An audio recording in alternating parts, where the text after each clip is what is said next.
बिस्मिल्लाहिर्रहमानिर्रहीम, अस्सलाम वालेकुम।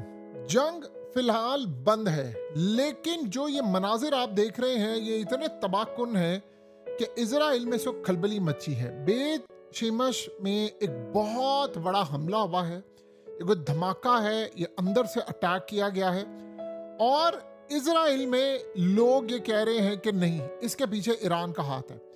अब ये बेसिकली जिस जगह पर, जिस फैक्ट्री पर, जिस कंपनी पर हिट किया गया है, ये लोग करते क्या थे? ये यहाँ पर एरो बनाते थे, मिसाइल बनाते थे। यानी आप अंदाजा करें कि ये रॉकेट इंजन बनाते थे एरो 2 के लिए, एरो 3 के लिए, डिफेंस सिस्टम के लिए। और ये वो थे जो ईरान के बैलिस्टिक मिसाइल को रोकने के लिए यहाँ पर सारे का सारा सिस्टम बनाया जाता था।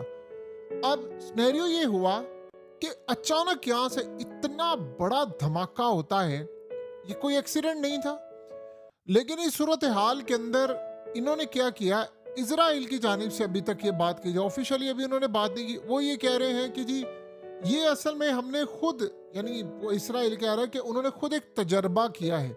देखिए, जब आपने कोई तजर्बा करना होता है तो आप पहले शहरियों को वार्निंग देते हैं। ये नहीं होता कि इमरजेंसी सर्विसेज इस वक्त लग जाती हैं, आप मीडिया को वहां जाने नहीं देते, लोग दूर से कोई वीडियो बना लेते हैं और जो फायर बाल होता है वो कई माइल से दूर विजिबल होता है और आपने ये काम दिन में करने होते हैं। आप ये रात को काम नहीं करते कि सब कुछ निज़ाम दरम बरम हो गया, जी हमने कोई प्लान एक्सपेरिमेंट किया। ये साफ नजर आ रहा है कि इन पर अटैक हुआ है और इस सूरत हाल के अंदर अब मसला सारा ये है कि इजराइल इसको एडमिट भी नहीं कर पा रहा और ये वो सारी सूरत हाल है कि अब जहां से उनके न्यूक्लियर मामला, न्यूक्लियर चीजें, सब कुछ यहाँ पर बनता था, अब वहां पर ये अटैक होना शुरू हो गया है। यानी आप ये सोचें कि ये कोई ऐसे एग्रीमेंट या कोई ऐसी सूरत हाल जो आपको नजर आती है। इसराइल, सबसे बड़ी बात ये है कि भाई अगर कंट्रोल था तो इसराइल में आप मीडिया को जाने की इजाजत क्यों नहीं दे रहे? वहां पर क्यों आप लोग, इमरजेंसी की सूरत हाल इस वक्त नाफिज है, क्यों वहां पर सारे का सारा सेंसरशिप इस वक्त है? उसकी सबसे बड़ी रीजन ये है कि इस वक्त इतना बड़ा ये धमाका हुआ है, इतना बड़ा ये धमाका हुआ है कि ईरान के मिसाइल रोकने वाली जो फैक्ट्री है उसको उड़ाया गया है। देखिए, जो मर्जी इजराइल कह ले पूरी दुनिया के अंदर, लेकिन एक बात तय है कि आप ये सोचें कि सबसे ज्यादा हैरान कर देने वाली सूरत हाल है कि लोगों को जाने से वहां पर रोका जा रहा है। जो मर्जी आप कर ले, ये तब हुआ है जब ट्रंप ने ये बात की है। उसने कहा है कि ये जो आपको अचानक से इतना काम सिनेरियो नजर आ रहा है ना, ये ईरान के साथ जंग नहीं हो रही, उसने ट्वीट करके कहा है कि ये खामोशी है बहुत बड़े तूफान से पहले। यानी वो अभी तक पागलपन की इंतहा से बाहर नहीं आया।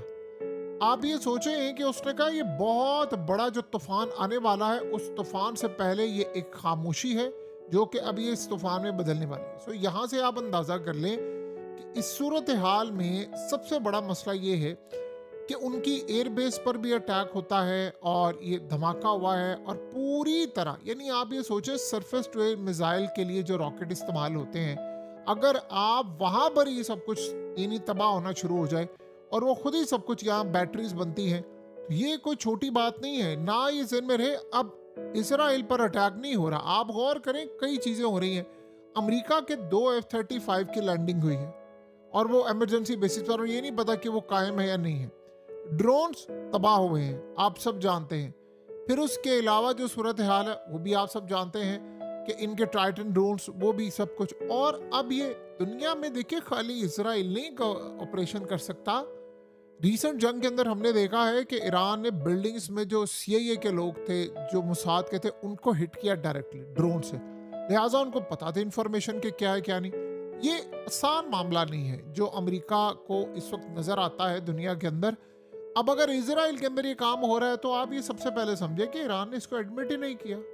ये कोई छोटी बात नहीं है कि ईरान ने कोई जिम्मेदारी कबूल नहीं की। जाहिर सी बात है, इस लेवल पर इजराइल पहले अटैक कर जाता था और उसने कभी जिम्मेदारी कबूल नहीं की। जंग में मामला और होते हैं। सो जितने इंडिपेंडेंट तज्जियाकार हैं वो ये कह रहे हैं कि जंग के बाज़ाब्ता तौर पर शुरू होने से पहले ईरान ने डायरेक्ट हिट करके वार्निंग जारी किया है। क्योंकि यहाँ पर आप सोचो ना कि कल रात को पता चला है कि इजराइल और अमेरिका अटैक करने की अब तैयारी कर रहे हैं। ये वो फैक्ट्री है जहां से इसराइल के लिए एंटी मिसाइल के इंजन और स्पेयर पार्ट्स तैयार होते थे। तो इजरायली तजर्बे का तो कोई मामला होता ही नहीं है। यानी वो कोई ऐसी जगह क्यों चूज करेगा ये हमेशा की बात है, जब अमेरिका की तबाही होती है ये वो कोई नहीं इमरजेंसी हो गई है, वो कोई नहीं कोई ऐसा हुआ है।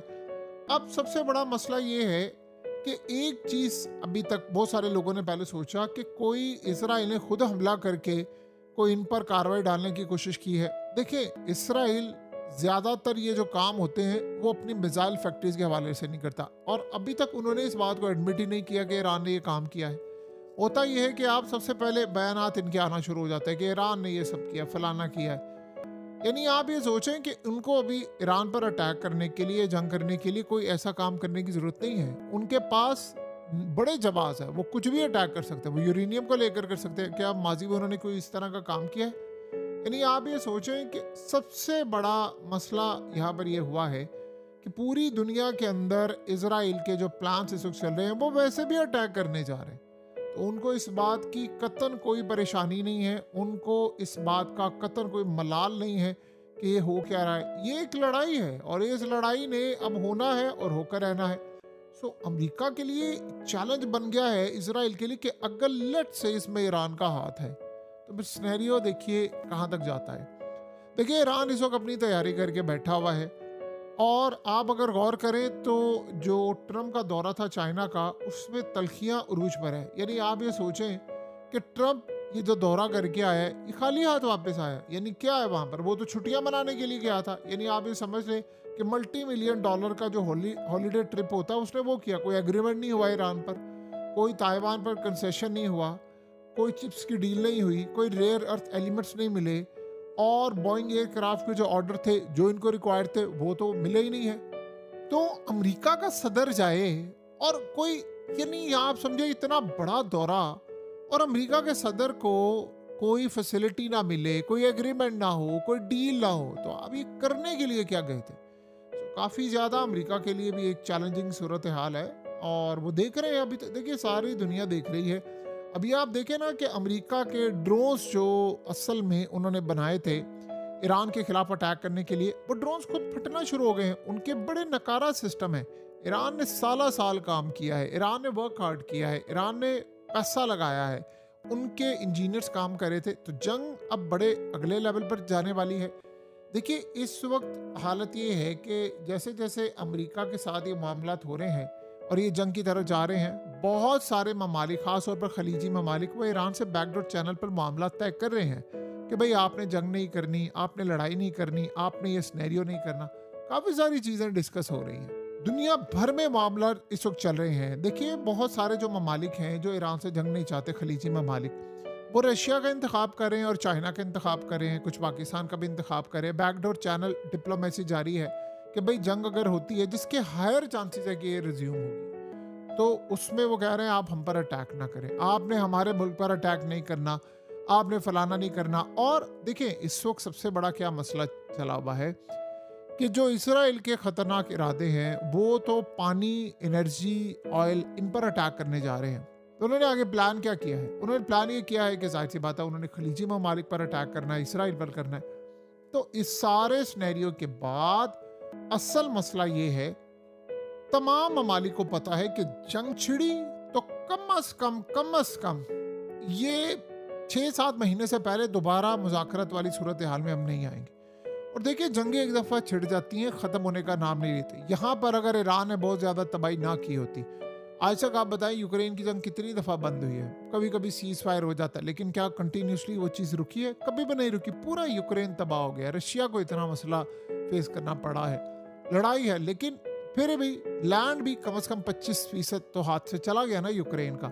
तो यहाँ पर आप सोच लें कि ये तो सिनेरियो था जब दो मुल्क जिनके बॉर्डर आप एक दूसरे के साथ लग रहे थे, जो पूरे खित्ते में फैला हुआ है, तेल का बहरान है, सारा कुछ है। आप देखिए, मोदी ने जब आकर ये मना किया है कि अब आप लोगों ने गोल्ड नहीं खरीदना, आप सोचें गोल्ड की मार्केट के साथ हश्र क्या हुआ। 15% इन्होंने ड्यूटी आयद कर दी है।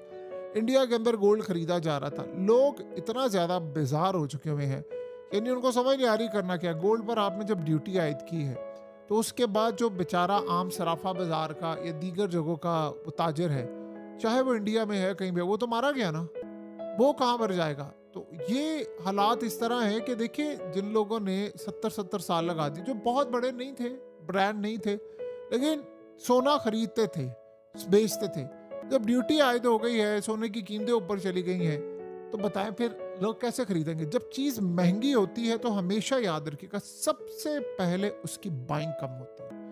बाइंग कम होती है, हमेशा याद रहे कीमत इतनी होनी चाहिए कि आप खरीदते रहें, आप बेचते रहें, खरीदते रहें और बेचते रहें। ये सर्कुलेट होना चाहिए पैसा। लेकिन जब कीमतें इस लेवल पर पहुंच जाती हैं, आसमान पर चली जाती हैं, तो फिर खरीदने वाले, बेचने वाले, ये तमाम के तमाम बिल्कुल फारिग हो जाते हैं और इनका फिर कोई सर पैर नहीं होता। तो बहरहाल ये इस वक्त सिनेरियो चल रहा है दुनिया में।